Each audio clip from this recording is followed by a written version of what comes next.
Picture this. You're at work, you stand up from your desk, take one step away, collapse on the floor, and can't get up. That was me. It was the 9th of June 1995 when my world changed forever. That was the beginning of life in a wheelchair. Little did I know what a difference that was going to make. A colleague took me to visit a friend of his in a wheelchair, and I'll never forget her words. She said, "As long as you can stand up, you'll be fine." I've called on the power of those words many times over the years when things have got tough. Imagine my shock when I was told by my specialist, people with cerebral palsy often end up in wheelchairs. I looked at him and said, "Why was I never told?" He asked me, would I have wanted to grow up knowing that one day I'd end up in a wheelchair? I thought about that for a minute and then replied, no, because that would have changed how I'd lived my life to that point. It took almost 2 years to fully adjust, and I lost friends along the way, people who couldn't accept the changes. But now I find myself surrounded by people who accept me for who I am, and I'm grateful for that. I never believed I would never walk again. I knew that one day I would, even if it is with support.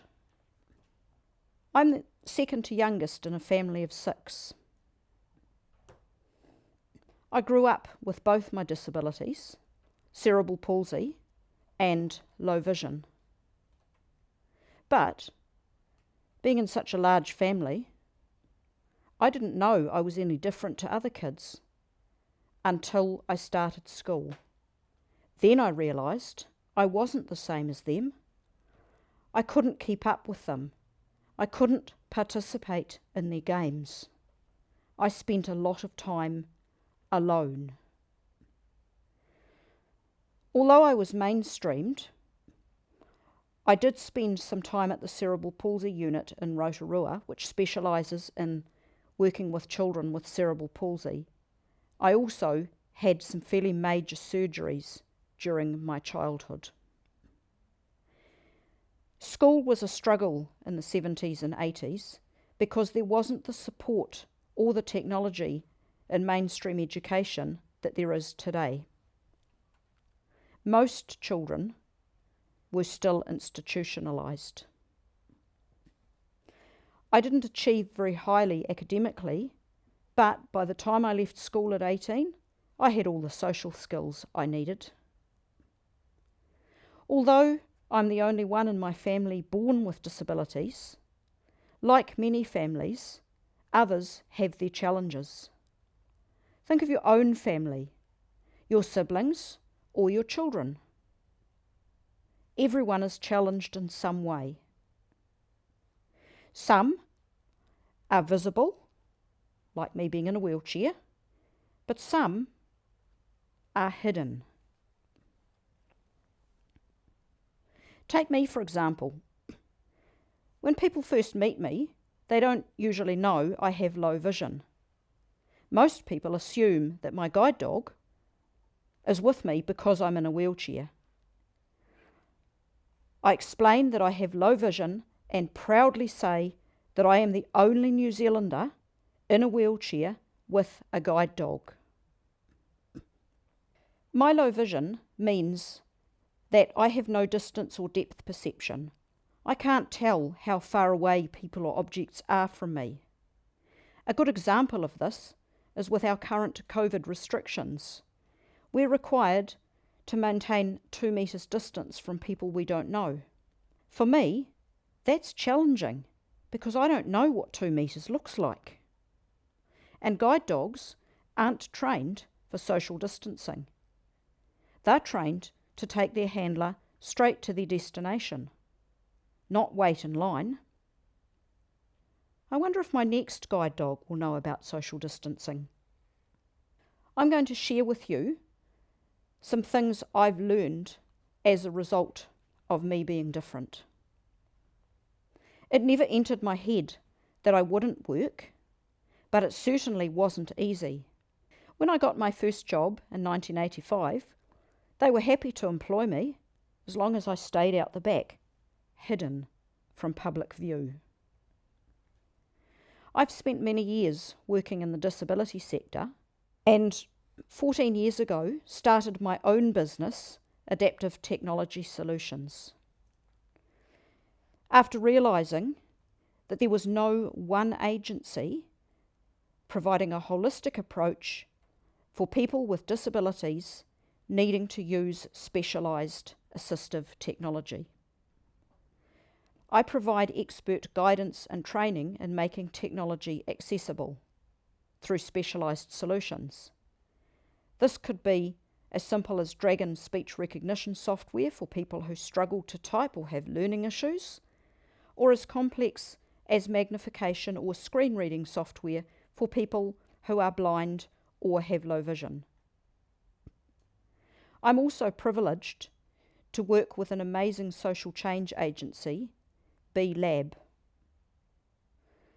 working with organisations and citizens making accessibility achievable for all and changing the conversation around how accessibility is talked about. Imagine if I had let my differences confine me. I wouldn't be running Adaptive Technology Solutions. I wouldn't be working with the social change agency B Lab. I wouldn't have achieved my Order of Merit, and I certainly wouldn't be here talking to you today. Did you know that according to Statistics New Zealand, 1 in 4 or 24% of us, that's almost a quarter of our population, have some form of disability or access need? I've won many business awards over the years, but in 2016 I was nominated to receive an Order of Merit for services to people with disabilities in the Queen's Birthday Honours. When I got the letter on the 1st of April advising me that I had been nominated and asking me if I wanted to accept, I looked at it and thought, is this some kind of joke? It was April Fool's Day after all. My next reaction was, I want to tell my mother, before realising I couldn't tell anyone until it was announced officially in June, 3 whole months away. That was the hardest secret I've ever had to keep. In October that year, I went to Government House and attended an investiture ceremony where I was presented with my Order of Merit by the then Governor-General, Dame Patsy Reddy. I walked from my wheelchair up on stage with support and was supported to stand by Dame Patsy as she presented my award. Apart from my wedding day, that was the proudest day of my life. Staying fit and healthy is important to me. And to do this, and to help maintain my mobility, I attend vibration training sessions twice a week, which is doing exercises on a power plate that vibrates at a very high frequency. 15-minute sessions is equivalent to 1 hour in the gym. When I first started this 8 years ago, I couldn't stand up for the whole 15-minute sessions. Now, I'm doing the same exercises as everyone else.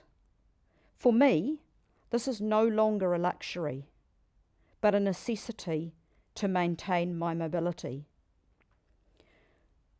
What's something you do with intention and purpose that's not a luxury? Right now, we all need to deal with change. To help me do that, I use essential oils. My life's full and happy right now. I wouldn't say I don't have challenges. I do. But they've never prevented me from living the life I want to live. I don't let my disabilities confine me. Don't you let your differences confine you.